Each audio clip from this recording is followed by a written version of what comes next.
Hello and welcome back to Perspectives. On today's show, yet more damning evidence emerges over the 1985 Air India bombing that points the finger yet again at India itself, as an old video emerges revealing how Indian agents paid bribes to the media to blame Khalistanis for the bombing.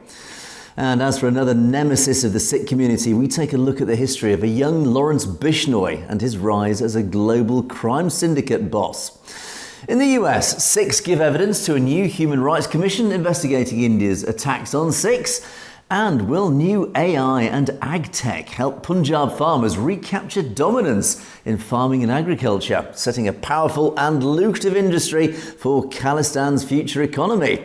Well, all this and more on today's show. But joining me, as always, is our very own correspondent in Canada, James Cousineau. Good morning, James.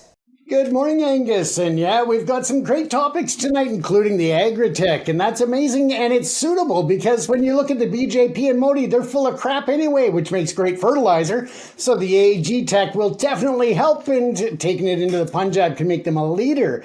But other than that, folks, let us know what you think about the AAG tech after we talk tonight and any of the other stories. Keep the comments coming. We love them. We love to share them at the end of the show. And we hope that you stick around to join us for that segment. Back to you, Angus.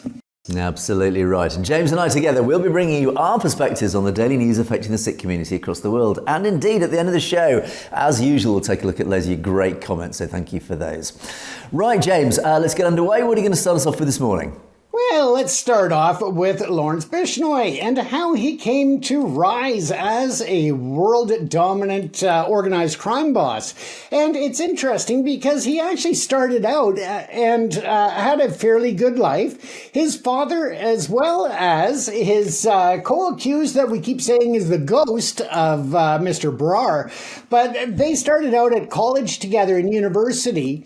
And their parents, or their fathers, were both very prominent Punjabi police officers. With that, his Lawrence Bishnoi's father also had over 100 acres of farmland that he managed as well. And that brought in a very comfortable life for him and his family. And with that, of course, the ability to send Lawrence off to university, and where he was studying law of all things. Now, as it works out, well, he was attending college. He ran into and got to know a lot of individuals with, we'll say, shady reputations. And that started as he started to get involved in the student union and student politics. Now, while that was going on, in his first run in the university world of student politics, he actually borrowed a gun from one of his schoolmates and went and threatened one of the competition. I mean, there's politics for you in India. And with that, of course, he actually was reported and faced a couple of months in jail on that one. And while he was there, that led to meeting other people involved in the criminal world. And it really enticed him and got his interest piqued in that type of the world. So as I said, this is how he went on to get his beginnings and his start as an international crime boss. Now, he was born February the 12th, 1993 in the town of Duderwali village in Fazilka district. I hope I pronounced that correctly. And again, there were no hints of him moving towards a criminal lifestyle as he was younger. It was, as I said, as he was pursuing his law degree at the Punjab University in Chandigarh. Now, that came to a point where he actually did finish university, apparently, or at least carried on after his 2-month stint in jail for the gun incident. Now, he continued on with his involvement with the Campus Students' Council, and he also forged that close alliance with Satinderjeet Singh, as we know him as Goldie Brar. Rumors had it that Goldie Brar was killed last year in California, but it turns out that the police have denied that it was him. It was not him, even though the Indian media wanted to play it off and reported it as such. But they came out to clearly state that it was not him. And as far as they know, they don't know where he is in the world, but there is speculation that he may be actually hiding in the Greater Toronto area. But again, we just don't know for sure. But that's where they got their start. And when it comes to the point of 2011, having immersed himself into all of that politics, they would also start navigating the murky waters of the campus power, leading to further arrests for assault, robbery, trespassing, and other minor offenses below those. Now, in 2012, after graduating, Bishnoi had formally established his gang, enlisting associates such as Sampit Nera and other notorious figures. Their operations quickly transcended student rivalries, escalating to cold-blooded assassinations of winning candidates in college elections and venturing into liquor dealing and sheltering fugitives. Now, as they continued to grow their empire, they got into other areas of actually extorting and threatening high-level politicians in government, not just at the student union level. They then continued on and started their extortion rings and threatening people that were involved in Bollywood and other areas of entertainment. In addition to that, they also went after higher-ups within the liquor and alcohol distribution industry and others. So they really started to form an organized group, bringing in hundreds of what they refer to as shooters, or we would call assassins, here in the Western world. Now, when they went into the extortion ring, as I said, they went after high-profile businessmen, liquor barons, and celebrities, but they also started to branch out to extort and threaten people outside of India, and that's where they started to get their tentacles spread out into the international realm. We know that, of course, they have been involved in shootings and other extortions of high-level business individuals and entertainers here in Canada, as well as other locations. And just as of recently, in the last 2 months, they've been directly linked to 2 murders in Canada in the last month alone, and the second one just last week. So again, it is still growing in terms of their presence and their fear that they reign, or they try to control the diaspora in foreign nations through that fear, through the violence, through arson, and many other things. Now, we know that, as I said, they are targeting South Asian businesses in British Columbia, Alberta, and Ontario, and we covered that last night in terms of the crackdown. But they are also involved in other things, such as arms smuggling, and the Bishnoi network is deeply involved in procuring sophisticated weapons, not just little handguns, but they are also involved in things like AK-47s and M16s, Turkish-made Zagnas, and so many others that they traffic across borders. Now, when it comes to drug trafficking, investigators, not only in India but around the globe, also have pinpointed their involvement in the international drug trade. And just again recently, there was a $27 million bust at the Canada-US border as the person was bringing cocaine to Canada. And the Canadian Border and Customs Security caught them bringing that across. And that is potentially linked to the Bishnoi gang as well. And that, again, hits them pretty hard with a $27 million loss. Now, they were also involved, as we've talked about many a times on the show, Angus, with the Sidhu Moosewala murder, the Salman Khan threats, the Baba Sadiq murder, as well as other things, including potentially the Hardeep Singh Nijjar murder and the assassination of Sukhdev Singh Gogamadi. And, it just goes on and on. Now, the gang's international footprint is particularly pronounced here in Canada, where Goldie Brar and others operate, potentially, if he is still in Canada. But how they are doing this is that Lawrence Bishnoi, being that he is connected, gets cell phones and other technology smuggled into the jail where he's at. And apparently he uses Telegram and other such encrypted apps to communicate with his, what they call their soldiers or their lieutenants. And it's much like a military structure in how they have this gang organized. Now, as they continued their communications from the jail, it's no doubt that there is the earlier life of Lawrence Bishnoi that comes into play here, where he would have grown up around police officers, given that his father was an officer, as well as Goldie Brar's father being a police officer. They would know the ins and outs. They would also know about certain officers that may have been potentially, in a tough place where they were able to throw some money at them to basically just buy those officers and buy their favor, and in proxy continue to do so today. And that's probably very likely carried over to the prison guards. And let's face it, the prison guards are not making a huge amount of money in that world. So again, they are able to easily find targets to basically buy them and to use them as they please.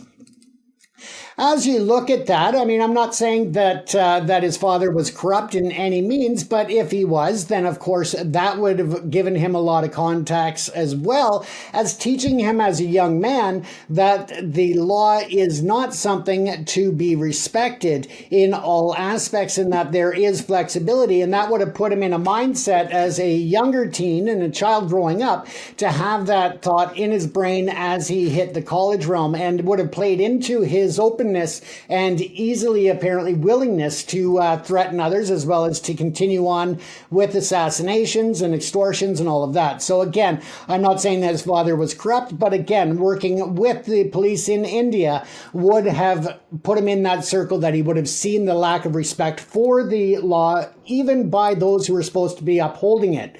So again, it just shows that Lawrence Bishnoi had a very healthy upbringing, or so it seems, and he wasn't someone who was stuck in poverty looking for a way out. Instead, he was actually quite privileged, and that wasn't enough. He wanted the power. He wanted the people to fear him. And if you look at him, he's not really a big guy. So again, is it like a Napoleon complex where he felt that if people won't respect him by looking at him, then instead he'll make them respect him by fear? That is another question, and we don't know the answers to that, short of sitting down to talk with him, which isn't going to happen.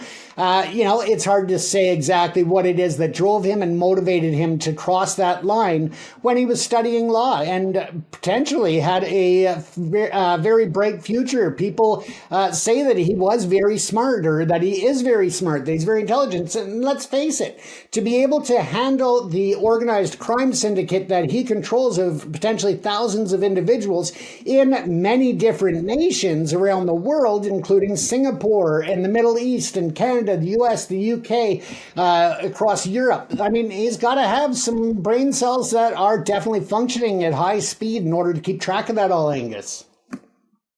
Yeah, I find this story actually quite tragic. I think there's a deep sadness in this story. This is a young lad. He's only 32 years old. You know, he's really young. He's in the prime of his life, and he's wallowing in a prison cell in Gujarat. And this is a guy who started out in life with a hugely privileged position. Clearly from a wealthy family, a successful father who was a police officer. They had 100 acres that they were farming as well. He went to university to study law, so the world was at his feet. He's clearly a deeply intelligent guy, and he's just somehow just gone off in the wrong direction. Something went wrong. What that trigger was, who knows? But as you say, James, as you alluded to there, clearly something has tipped him in one direction when so easily it could have gone another direction. Yeah. This is a guy running an empire that spans the world, several nations internationally. It has a huge workforce. And he's running this from his prison cell, effectively his office.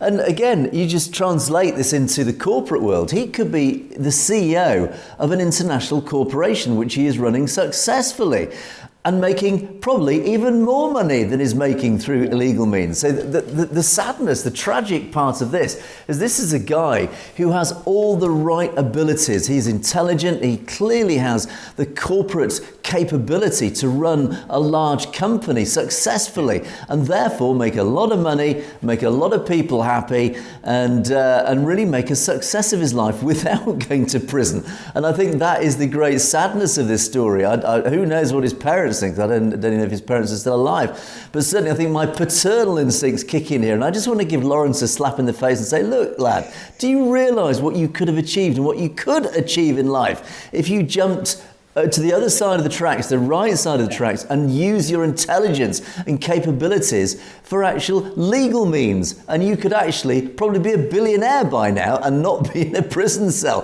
That's the great sad irony of this. The other element to this, of course, is the political element. And this is where, of course, becomes more relevant to what we talk about. is that clearly, for some reason, I have no idea, there's no clue really in his background why his gang, and I guess assume he himself, has an anti-Khalistan feeling. I don't know. Who knows that could have triggered that? He's from the Punjab. Maybe some Khalistanis upset him in his student years. I don't know. It's interesting that he started deviating from lawful activities when he was a student. Now, here in the UK, students tend to be quite militant quite often, and there's lots of protests. There are also political rivalries at campuses, university campuses all over the UK, and I'm sure it's exactly the same in North America. Right. But why on earth in India that would actually then step into criminality, where he's going off and literally bumping off his political rivals as a student? And again, I'm laughing because it sounds absolutely incredible in the literal sense of the term. Why on earth can't you just argue about it, and have debates like the rest of the world do? And I think this really gives a clue to what the real issue is here. And the real issue is India. It's the cultural environment of India. It's Indian society that has allowed a young lad like this, with so much potential for good, so much intelligence, so much potential to achieve greatness in a legal sense. Yeah. He has been allowed in an environment that has corrupted him, has corrupted his mind, has allowed him to get hold of guns, allowed him to shoot his rivals, and allowed him to build up a criminal empire without the forces for good, and by that is normally law enforcement, just to channel him, to bring him back into legality and say, look, no. Because if he'd had that fatherly slap early on in his life, it might have brought him back onto the right side of the tracks. And we could be talking about a very different Lawrence Bishnoi now. But India and society in India, this deeply corrupt society, has allowed him to jump onto the wrong side of the tracks and follow that career now into what he has become now. As I said, James, I find this story just more than anything deeply sad. I think it's a great tragedy, a great waste of a young lad who could have achieved so much good. Absolutely, Angus. And first of all, for you to slap him in the face, I wouldn't advise it, as he's got 700 shooters working for him. I don't mean it literally anymore, of course. I mean, metaphorically speaking. At the end of the day, Angus, we talk all the time about, different scripts and the stories that can come out of India. And this one here would make for a very riveting series, or even motion picture on, following from his earlier years through to where he is now. That would be, it's got everything. It's got the action, it's got the suspense, it's got the mystery, it's got the violence. I'm assuming that he's had more love than inside of a jail cell, I hope, but it would have all of those unique pieces that really, I think, would encapsulate an amazing part of entertainment, but also as a learning process to understand that. So again, it's a very tragic story, but also one that really, had he, as you said, gone to the corporate world, the political world, or anywhere else, outside of student politics, and not threatening his rivals, but just overall, I think that he could have succeeded in so many ways outside of a world of organized crime, but that's the path that he went. And it also just goes to show that even though you may look from the outside that somebody has a perfect life as they're growing up, you never know what's going on behind the scenes, and you never know what path they end up veering off to go to. And it's, all about the environment. It's not just about the family unit, but the people that they start to mix with, and in this case at university level. So very interesting, Angus. It's one to look at and one to ponder and ask yourself a lot of questions, and how we got so lucky to stay on the path of not being organized crime, Yeah, indeed, Jay. It's very sad, but I think the real key, I think the real part here is why he is so politically motivated. Clearly, the criminal side is all about just power and money, which motivates many people. But the real question is, politically, why has he got involved in politics? And again, I think it implies that the political social sphere in India is so corrupt. Maybe that's what's attracted him. It's the political corruption, and of course that's where the BJP, the Hindutva forces, have realised he is a useful tool, and he's become a tool of Hindutva. And I think that, again, that's a great tragedy, where again he himself could have gone into politics and made a difference. He himself, if he wanted power and control and money, he could have easily got into politics. He clearly had the intelligence to do with it. Again, all part of this very tragic story. And so I'd like to sit down with Lawrence and just have a fatherly chat with him and say, come on, let's sort your life out. You can do so much more. Yeah, I don't know that he's ever going to see the outside of a prison cell legally, but you never know. So hopefully, hopefully being so young that his life isn't over sitting there. But he seems to be finding ways to navigate the world where he's at now. So best of luck to him and that to turn his life around. But again, I won't hold my breath on that one.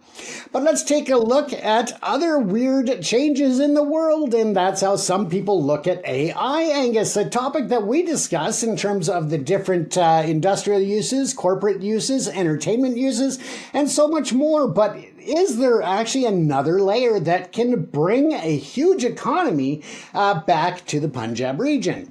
Now, we know that there have been issues when it comes to the farmers in the Punjab, and whether that is water, whether it is genetic seeds, and so many other impacts, as well as the encroachment onto farmland by developers. So again, there's a lot there to be said in terms of what is downgrading the value. And again, the government also plays a role in that and how they set prices and markets.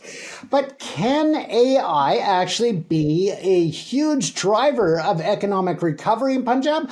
I think that it could, especially as it moves towards a sovereign state of Khalistan. I think that Khalistan could actually be a global player in agri-tech, and that not only can help to revitalize the agriculture industry within India, or at least in Khalistan and the Punjab region, but in the future, they could see it as a huge boom to their economy and their GDP through the evolution of AI and actually bringing in a lot of AI technicians, developers, engineers, and utilize the amazing farmland and opportunities they have to develop new AI. Now, in the current world with AI in agri-tech, it's actually about a $1.7 billion a year industry with an annualized growth rate estimated to be around 23 to 24.1% over the next 5 years. They're looking at it actually expanding to be in the $7.5 billion range in a very short period of time. And that goes to show how that can be an economic windfall for Khalistan when it comes to fruition. Now, once hailed as the granary of India, as they call it, you look at the different areas of the valuations or the impacts of AI. It's not only about the actual, the algorithms and the computers, it's about the technology. And one area that I know is, and that's why I'll use that as a reference, that I'm very familiar with, is AI in identifying bird flu. Now, in India, there are several regions that are very large, chicken farms and broilers and egg producers. But in Punjab, you're looking at about 30 million chickens there, laying at about 2 million eggs a day. Now, when you look at that and the threat of avian influenza or H5N1, now that is wiping out flocks around the world. The problem with areas such as India and parts of China and other certain nations is that they don't have the close monitoring or systems of testing that you see in the Western world or more regulated areas. So with the ability of utilizing AI combined with, thermal cameras and regular imaging and so forth, you can actually detect the bird flu weeks earlier than they can now. The benefit to that would be in Punjab, they wouldn't have to cull all of these birds or risk having it get out into the food supply. They could actually catch the birds that are potentially infected early, isolate them, and then move forward, protecting the rest of the flock. So again, it's a huge technology. Now, there are other areas, if you look at soil, not only in terms of the moisture levels, but also things such as the nutrient levels in that soil. What can be balanced? What can be adjusted? And the AI systems with the supercomputers and the high capacity computing, or HCPs, that would allow them to make those adjustments based on crops as opposed to overall soil. They could increase certain parts of the soil fertilization to give a better production, a better yield on the crops, as well as possibly a longer or shorter growing season, depending on what it is, and allow for maybe a rollover. So they're actually turning the fields twice a year as opposed to once in different areas. Of course, that doesn't apply to all agriculture, but again, it could potentially make a big difference. That again, bringing the revenue and the economic value up to a major level. Now, with the Punjab, of course, when you cross the border into Pakistan, right there across the border is basically a heaven for chicken farmers, because that's one of the largest regions in Pakistan. So the ability to cross-border develop a lot of technology, whether it's for soil, whether it's for plant health, whether it's for livestock, and so forth, it is a major, major value to the world, not just for that region. Now, if the Punjab and in continuance, Khalistan is to take the development of this AI technology, they have an international community because every country has the same issues. They may vary from region to region and crop to crop, but they have the same issues when it comes to avian influenza, the foot and mouth disease, swine flu, all of these different things. The farmers around the world have these worries. They have these issues, and it's costing the world agriculture industry literally over $50 billion a year, potentially even much higher. And so again, that money could just be a major, major economic driver for Khalistan and to bring them forward. And as that goes, Angus, of course, we know the history of the Sikh community and how inventive they can be, how unafraid to take chances in terms of entrepreneurial opportunities. So they know how to build the business. They know how to build the markets. They know how to fulfill the supply chain issues. They know all of these areas, and that gives them a major, major advantage over some of the other markets that may want to get into it, but they may not be as well evolved all of the way around in terms of the business, Angus, and that's the big thing. And finally on that, when you look at the opportunities there, of course, you also look at what they refer to as software as a service. So not only are you developing the technology for the initial equipment outlay, but the Khalistan economy could be grown by software as a service. So therefore, the software that runs all of that, the algorithms and the AI and all of that, is continually learning and growing. And therefore, you can be creating a monthly revenue source by just having them subscribe to the software and updates and everything else, which could, again, keep a long-term sustainability for the Khalistan economy when it happens, Angus. Yes, I think clearly, AI is entering almost every part of our lives, even without us realizing it in many ways. Yeah. And certainly in the agricultural sector, I think we are on the cusp of a huge revolution.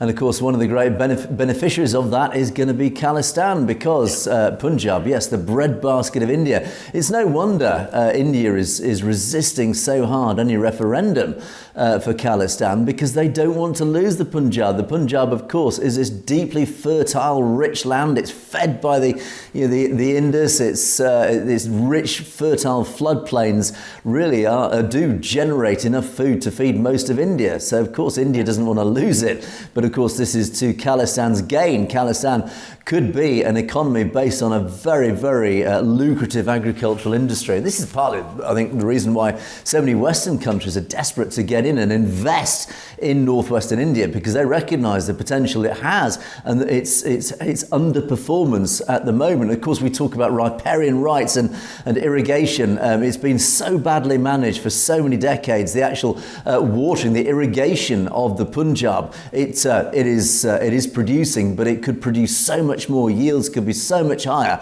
and part of that reason is the mismanagement of the water. Of course, it's fed from the Himalayas, these vast rivers, the 5 rivers, the Sutlej, the 5 rivers pouring through the Punjab have the ability to to fully irrigate a huge production machine that could produce massive yields. But unfortunately, during the monsoon, there's floods, and during the dry season, there's droughts. Yet there's enough rainfall, there's enough water that flows down those rivers on an annual basis to keep the whole region irrigated perfectly all year round. And yet it comes back down to central Indian Delhi mismanagement, ultimately, that is behind that failure. And of course, the independence of Khalistan means they can take control of their own water rights, their own riparian rights, and assisted by AI, they can then maximize the yields, etc. And that's why the agricultural sector of Khalistan could be such a massive success story. So yes, James, I think this is very promising, and I think and I quite often compare it to Israel. Israel, you talked about software as a service. For example, one of Israel's most lucrative tech sectors is software development. Israel is deeply known for its cutting-edge technology. It has developed some of the most cutting-edge pieces of software that operate around the world, including nefarious pieces of software. Spy software has always come out of Israel. In other words, Israel actually is home to some of the brightest tech minds on the planet. And Khalistan could be the same, particularly from the agricultural sector. There is no reason, and of course there are a lot of intelligent guys in the Sikh community out there, and ladies, I say, or to use the term guys, ladies just as much. There is a lot of intelligence in the Sikh community, and currently it's mainly in the diaspora. They have fled. Now, once Khalistan's established, they will return to the Punjab. That brings their intelligence back to the Punjab, and there's no reason that, like Israel, Khalistan can become a centre of agricultural technical excellence as well. And as you say, James, that in itself is an industry that can be exported globally. So all I would say, the potential is massive. This is why the drive for Khalistan is becoming so powerful, because I think people realise within the Sikh community, but also outside the Sikh community, how much Khalistan has to offer, not just from simple democratic grounds, but also from a corporate, technical, industrial basis. It has so much to offer the world, James. Absolutely. And I mean, one of the big issues right now, Angus, that they're seeing in parts of India when it comes to, for example, the poultry industry, they have a massive demand and ability for expansion there. But where they're having issues is that the bird feed is an issue. There's a shortage. And again, AI through agritech can actually help them to develop systems to protect the current supply, but also to increase that. Again, that folds over. Now they can, once they get to that point, they can use it to develop. I've got a huge moth in the studio here. So in any event, they can use that to, expand on their poultry industry, their egg industry, and all of that. So it's a win-win all the way around, no matter which way you look at it, Angus. And just in full disclosure, I am quite highly invested in the agri-tech industry for AI. So just as full disclosure there, but I think that it's just a fascinating industry. And I think that it's also one that can really help the sustainability and economic stability for Khalistan when it happens, Angus. Indeed, absolutely right. So, okay, let's move on to my first story, and we talked a lot about Air India because, of course, the 40th anniversary has just passed. Well, a lot of evidence again is appearing that is really lending a lie to this official narrative, this mainstream narrative, that it was all down to that dreadful bombing, the terrorist act was down to Khalistani extremists. But of course, people, and so many people across the world, and particularly investigative journalists, have highlighted the fact actually most of the evidence points in fact to it being a false flag operation by India, by the Indian intelligence services, who at the time were desperate to smear the Khalistan movement. Of course, Operation Blue Star had just occurred, which of course had put India in a very negative light from a global basis. So they were desperate to claw back the narrative to say, look, no, we're the good guys. The Indian government are the good guys. It's these wretched Khalistanis who are the bad guys. So literally, India was prepared to stoop to any level to try and win back the narrative and try and turn the focus of negative attention on the Khalistan movement rather than the focus being on them for a change. So That is one of the reasons, one of the many reasons that it is believed that the Air India bombing was actually perpetrated by India itself. Now, as I say, a lot of evidence has emerged over the years, and thanks to so many investigative journalists who've uncovered all sorts of bits and pieces. And recently, a new video, well, it's not a new video, it's a video that was filmed, this is from the original commission in Canada, in Ottawa, that was taken, I think it was 1986. It's not actually dated, this video, but there was of course, like all these situations, there was an official investigation into what happened. And this video has emerged of somebody being interviewed from CSIS who actually has revealed some rather interesting information, and it seems to have got lost and forgotten about in the annals of time.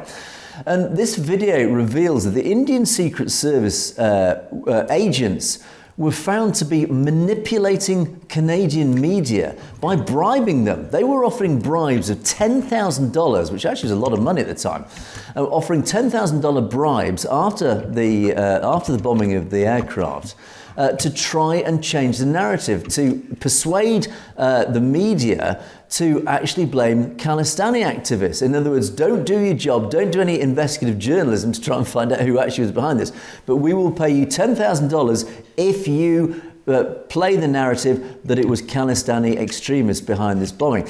So again, this is quite concerning. Let me play this video so you can actually hear what was said in the commission.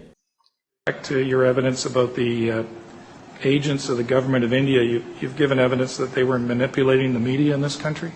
That's correct. That was the information that I had received. Okay. Did you file any reports with respect to that? I did. You did? I sent them through to VIAU. So there are written reports of these concerns that were sent up? There should be. Do you know if there was any action taken by your superiors to communicate that to officials, the relevant officials in the government of Canada, perhaps in Ottawa, to deal with the Indian government? No, I don't. So you didn't receive any follow-up with respect to that? And you talked about the amount of $10,000 that they had to obtain information or go to the media and things like that? That's correct. Did you have any resources or money available to assist you? No. The government and the agents that you talked about? Yes, that's Who right. had the $10,000? Pardon me? Who was it that had the $10,000? Who had the $10,000? The government of Indian agents. They're Secret Service agents? Or That's correct. Describe it? And you knew who these people were? Some of them, yes. And you relayed that information up through your superiors? Yes. And as far as you know, no action was taken to stop their activities? I'm not aware of any. Okay. And it was exasperating the situation as you viewed it on the ground? Yes.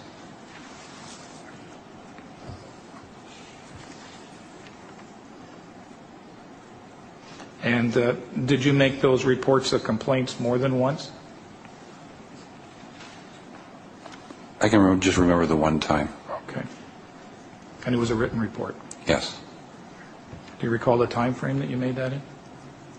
No. Pre-bombing or post? It was pre-bombing. Post-bombing. It was post? Yes.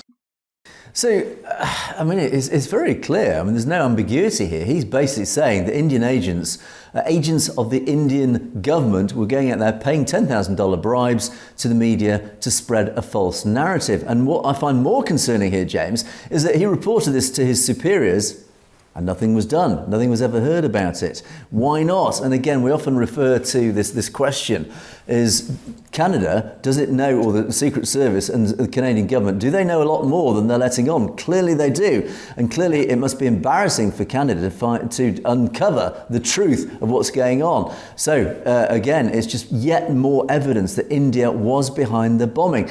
And again, it's more grounds yet again to surely justify the reopening of an investigation. James, we must have an investigation to uncover what really went on behind this bombing. Absolutely, Angus. And I believe that clip was actually from May of 2007 when they had the inquiry going on, where the federal government reopened the inquiry. And around May of 2007, they were actually calling people before the panel and the inquiry board to answer questions. And I believe that's exactly where that clip comes from. There are several others available on that as well that we'll bring in future episodes on that issue and different people that spoke.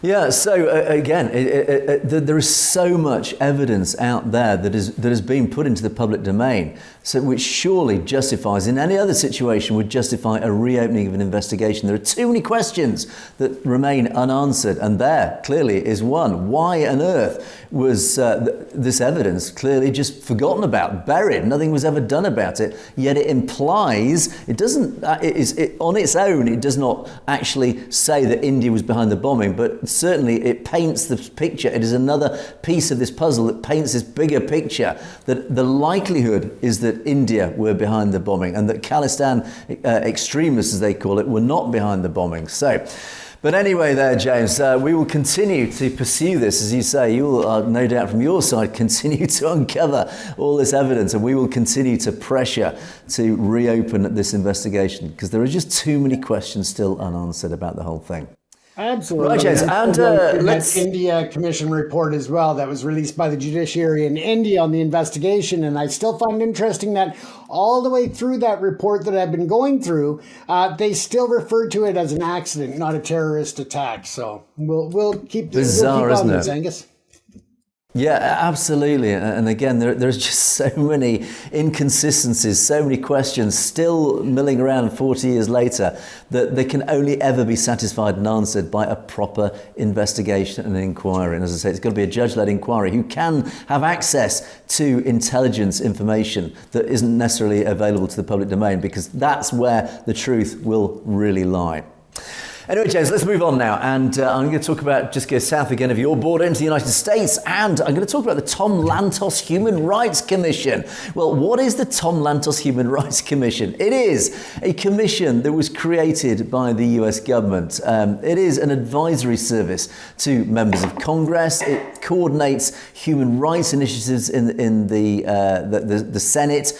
It communicates with the executive branch, that is the US government, as well as international human rights entities, to facilitate human rights initiatives in the US administration. So basically it exists to research, uncover and learn about human rights abuses, and then pass on that information, create reports and pass that information on to the US government to enact policies about it. So it is an important conduit.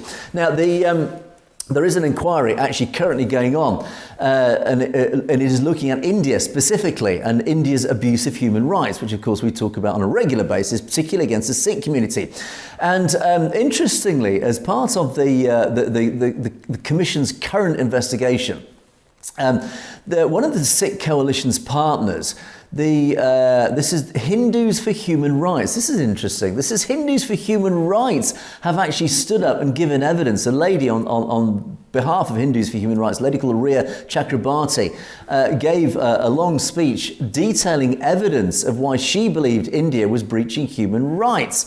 Now, Hindus for Human Rights, and again, I think this is very indicative of why we regularly say we are definitely not an anti-Hindu channel. We are an anti-Hindutva, that is Hindu extremists. We're against all extremists. We have no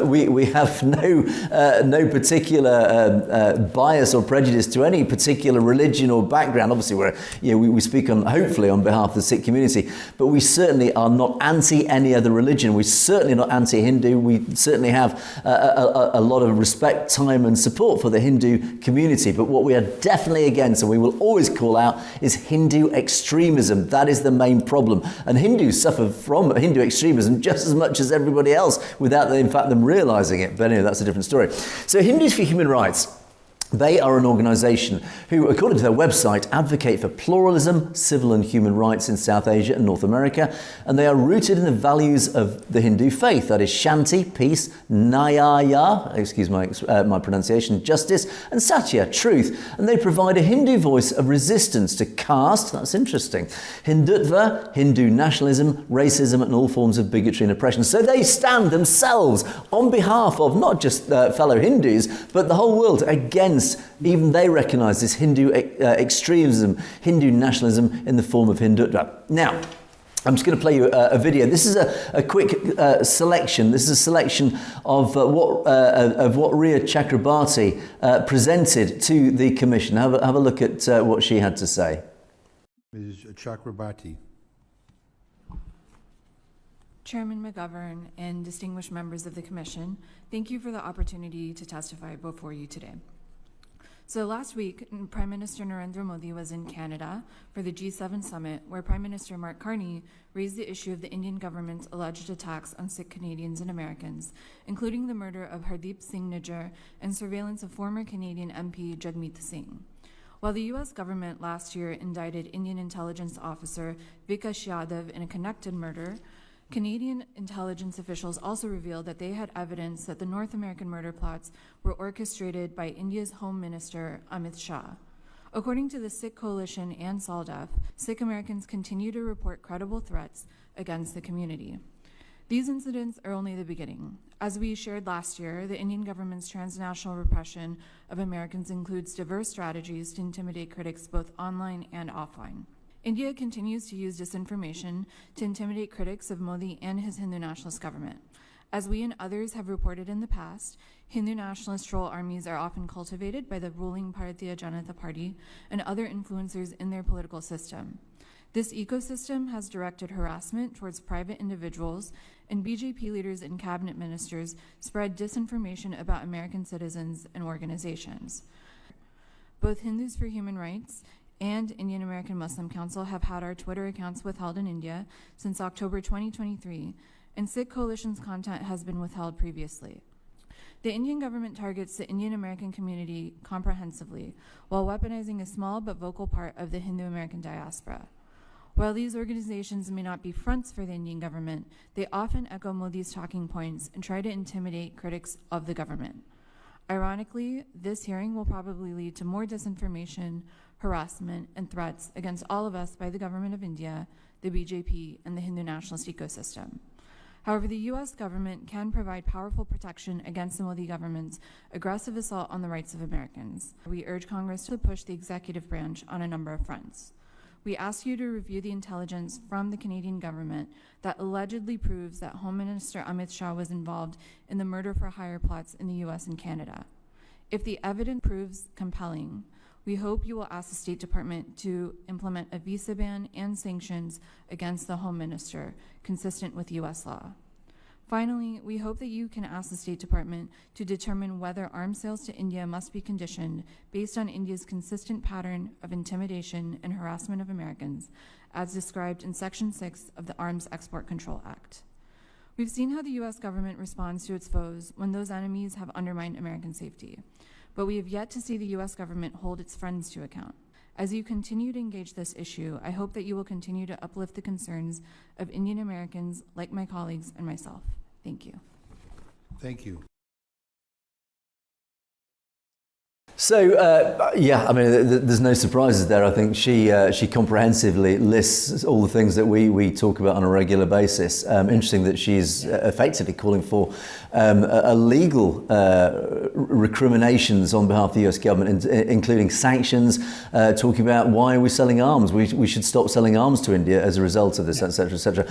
But I think really the message from us is we often get accused by critics of being a propaganda channel. Well, No, all we're doing is passing on. Here are some Hindus. These are the Hindus for human rights saying, no, it is Hindutva extremists behind what is going on. It is so. In other words, it's not just us saying this. There are other bodies around the world who are saying this. There are other religions. Even Hindus themselves from India are saying these people, Hindutva, these extremists, these nationalist extremists, are basically running out of control. They are running out of accountability, and they are literally killing people. They are targeting people for assassination. They are killing them. They are causing all sorts of international upheavals, problems, etc. And it has to be stopped. So there you go, James. To say it's not just us. No, not at all. And I mean, you've got extremism in almost all facets of the world, one way or the other. And we know that there is Sikh extremism. We know that there is Irish extremism at one point.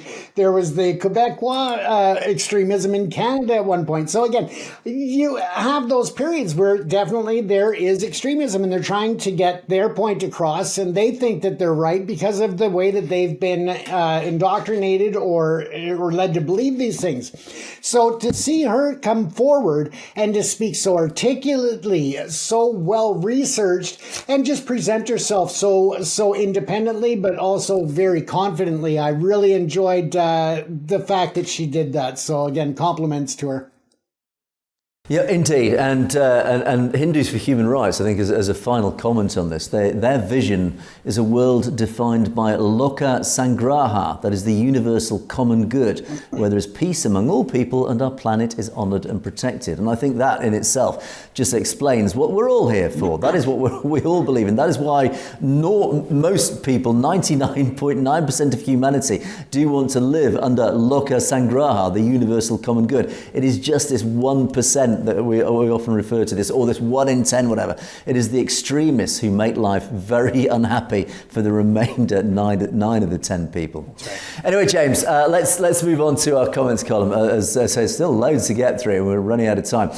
Jaslene starts us off with saying, nice analysis on Khalistan is being suddenly defined as terrorists. Yeah, how true. And this is coming about Carney. He needs to be a little bit careful because, as you say, Jaslene, a hard landing on thin ice is not a safe landing. India has proved to be an unreliable and untrustworthy ally so far. Hope Carney learns his lesson soon. And Satnam Majula, whatever, follows up again about Mark Carney. And you reckon that basically the Sikhs have been sold out by Carney's government. Even the reports coming out now about the Kanishka bombing blame Sikhs hidden by the government, etc., etc. In other words, the Canadian government knows all about it. So I'll say Mr. Carney getting a bit of a warning, and clearly not is clearly not a popular figure amongst the Sikh community in Canada at the moment, James. Well, and I think that that's fair to say about any politician when they come in. They're going to have their honeymoon period, and then reality is going to strike. And I think that that is where we're at now, is that the reality of what he's going to do is coming to fruition. And I think that certain issues are not as prominent or as important to him as they were to his predecessor, Justin Trudeau. And that's going to take some adjustment. But I also think that coming in from outside of politics, I think that it's very important to diplomatically and proactively educate them on the issues that are faced by the different diasporas, especially when it comes to the Sikh threats by India. So I think that he has, it's all about educating them, and I think that's where it really needs to be the emphasis now, Angus. Yeah, well, I think Carney is driven by clearly, I think what Sam Singh refers to: money rules the world, politicians sell their souls. And I think I've made my opinion on Mark Carney quite clear on a regular basis. He is a World Economic Forum stooge, and he's not just he's no politician. He's just basically he's a tool of the World Economic Forum. And sadly, I think it's to Canada's loss ultimately that he is running the nation. It does worry me, as I often say, James. I'm concerned, but I may be wrong. Let's just see what unfolds, eh? Well, and I think he was at least a better option than Pierre Poilievre. So at least he's got that going for him. Well, yeah, and there's the great tragedy of democracy at the moment. Who is the least worst option? And certainly, I mean, in the UK, democracy has failed miserably in terms of what we've been offered as politicians. So anyway, let's move on. Goldie Bra gets a mention from SSI saying, no such Goldie Bra exists. It's just a name to blame. He is this Kaiser Soze character. Maybe he is a creation. And Cool Jit Mangat says, Goldie Bra most probably is not alive. It's Indian state to do things like this, James. And again, the ghost that is Goldie. Where is Goldie Bra? If you are out there, Goldie Bra, get in touch. We'd love to interview you and get your side of the story. Right, let's get serious. This is a great comment from Mr. 403. Jaswant Singh Kalra. Of course, his school opening, in fact, today, I think it's today, the Jaswant Singh Kalra School in Fresno, California, is opening or has opened today. So well done to Fresno for that. Jaswant Singh Kalra, of course, is an extraordinary guy who we've talked a lot about. And you say that Jaswant Singh Kalra's last speech is still on YouTube. It was basically a goodbye, telling people he'd done his duty, he's leaving back for Punjab and never returning, which indeed is, of course, what happened. He was disappeared and extrajudicially murdered by the Punjab police. But as you say, guys like him don't see death as scary or painful, as we normally do. He'd long passed that fear of death. And it's not just him. A lot of similar Kadku stories, death is right in front of their face. They don't care. In fact, making jokes about it. And you say you've personally met people who've gone through torture. They're in a different state of mind.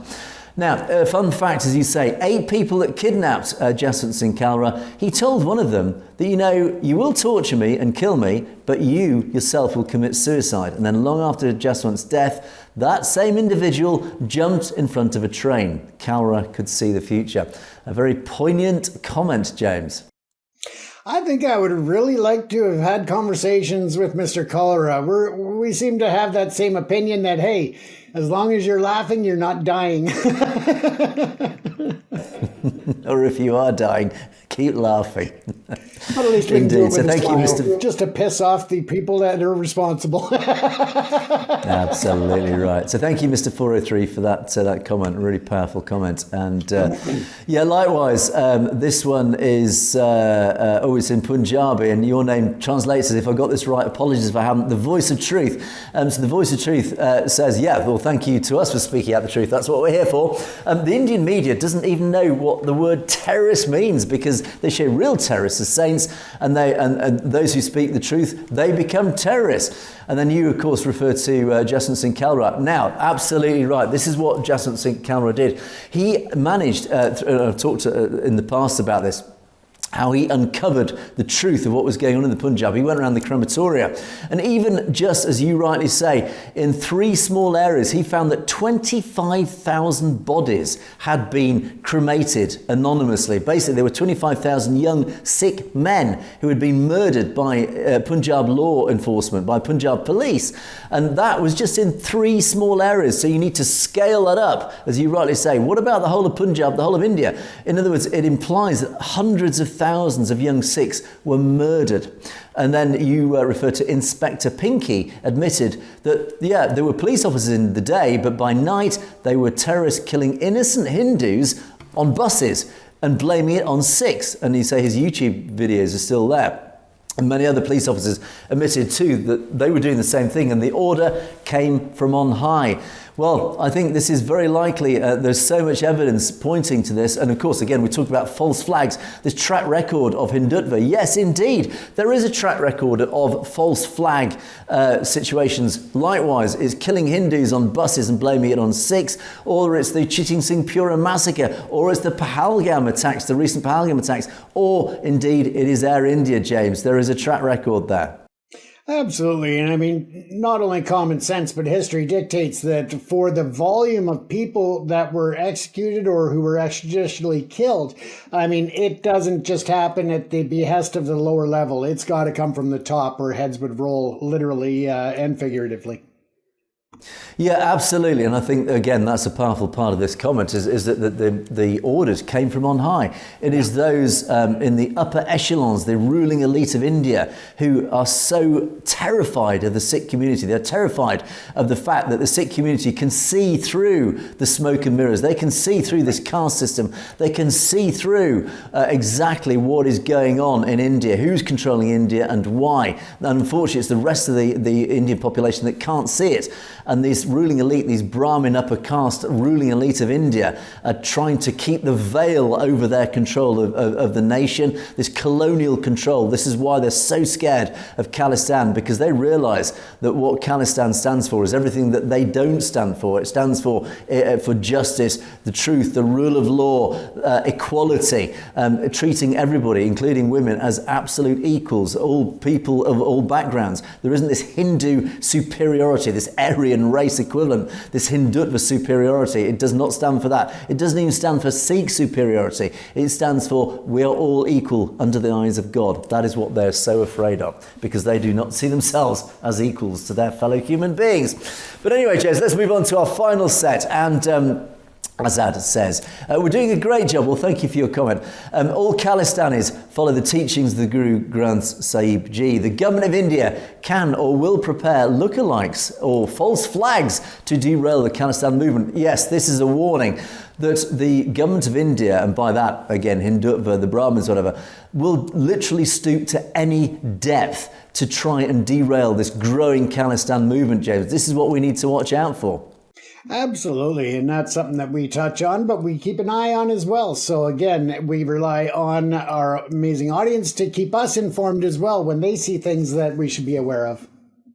Yeah, they are becoming increasingly desperate, and the more desperate that they become, the greater the Khalistan movement grows, and the more that the Khalistan movement needs to be aware of what they are capable of and will do to try and win back the control and narrative, which at the moment they are losing vastly to the Khalistan movement.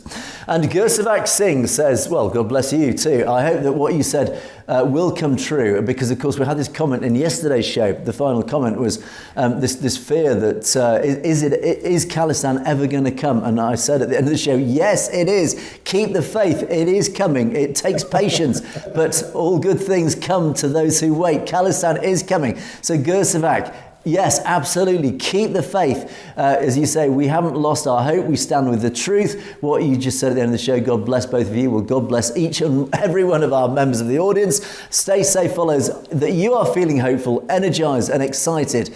I try to stay humble. We are gaining a real chance for freedom. Absolutely. Well, James, as we said, don't lose hope to our audience. In fact, quite the opposite. You have a lot of hope, because the momentum is growing. The momentum is moving massively. It is a mountain that is moving. You can't stop a mountain once it starts moving. The Khalistan movement is moving forward. It is bringing this great sovereign nation, this independent Sikh nation is coming, whether India likes it or not. It just takes one step at a time, but those steps are moving and gaining speed in pace, James.